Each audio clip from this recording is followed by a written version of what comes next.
حضرات ذی وقار محرم الحرام کا مہینہ عزت و شرف والا مہینہ ہے۔ اس مبارک مہینے کا ایک خاص وظیفہ ہے جو محرم الحرام کی پہلی تاریخ کو، یکم محرم الحرام کو، فرسٹ ڈے کو یہ وظیفہ جو ہے کرنا ہے۔ وظیفہ کیا ہے؟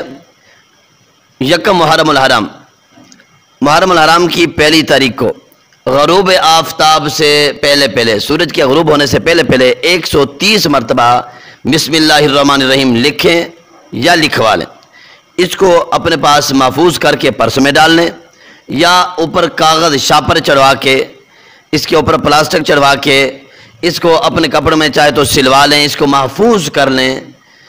تو انشاءاللہ جس کے پاس یہ پیارا سا عمل رہے گا بسم اللہ الرحمن الرحیم جو کہ 130 مرتبہ لکھوائی گئی، اس کے پاس اس کے ہر وقت ساتھ رہے گی، تو بسم اللہ الرحمن الرحیم کی برکت سے، اللہ پاک کے ان ناموں کی برکت سے انشاءاللہ اس شخص کے گھر میں کبھی فاقہ نہیں آئے گا، اس کے گھر میں کبھی انشاءاللہ جادو جنات نہیں ہوگا، انشاءاللہ وہ گھر جادو جنات سے، چوری چکاری سے، ہر طرح کی آفات و بالیات سے محفوظ ہو جائے گا۔